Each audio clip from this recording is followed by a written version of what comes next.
ഇടുക്കി ജില്ലയിൽ മോട്ടോർ വാഹന വകുപ്പ് പെർമിറ്റ് നൽകാത്ത സ്വകാര്യ ബസ്സുകൾ അനധികൃതമായി സർവീസ് നടത്തുന്നതായി ആരോപണം. ജില്ലയിൽ നിന്നും ഇതര ജില്ലകളിലേക്കുള്ള പെർമിറ്റുകളിലാണ് അനധികൃത സർവീസ് നടക്കുന്നത്. നിയമവിരുദ്ധ പ്രവർത്തനങ്ങൾക്ക് കുടപിടിക്കുന്ന നിലപാടാണ് ജില്ലയിൽ മോട്ടോർ വാഹന വകുപ്പ് സ്വീകരിക്കുന്നതെന്നാണ് ഉയരുന്ന ആരോപണം. ജില്ലയിലെ വിദൂര മേഖലകളിൽ നിന്നടക്കം നിരവധി ആളുകൾ ഏക യാത്രാമാർഗമായി ആശ്രയിച്ചിരുന്നത് സ്വകാര്യ ബസ്സുകളെയാണ്.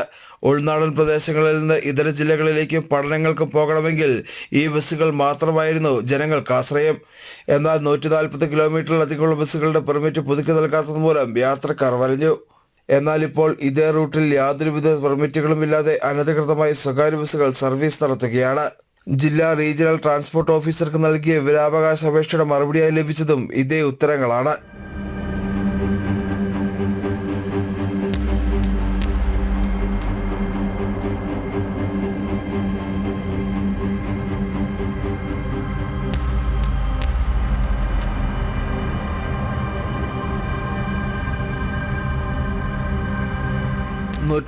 കിലോമീറ്റർ അധികമുള്ള യാതൊരു ബസ്സിനും പെർമിറ്റ് ഇതുവരെ പുതുക്കി നൽകിയിട്ടില്ല.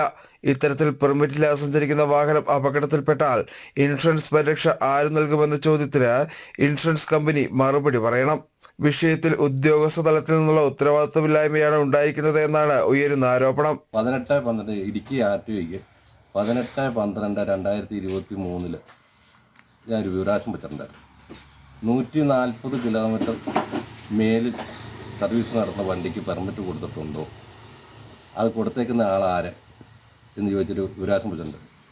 കക്ഷി എനിക്ക് 12/1/2024 എനിക്ക് അതിൻ്റെ മറുപടി വന്നു. 2020 മുതൽ 2023 വരെ ഒരു വണ്ടിക്കും പെർമിറ്റ് കൊടുത്തിട്ടില്ല എന്നാണ് പറയുന്നത്.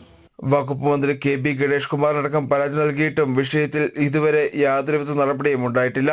ജില്ലയിലെ ആളുകളുടെ യാത്രാക്ലേശം മനസ്സിലാക്കി ബസ്സുകളുടെ പെർമിറ്റ് പുതുക്കി നൽകി കൂടുതൽ സർവീസുകൾ ആരംഭിക്കണമെന്ന ആവശ്യമാണ് ഇവർ മുമ്പോട്ട് വയ്ക്കുന്നത്.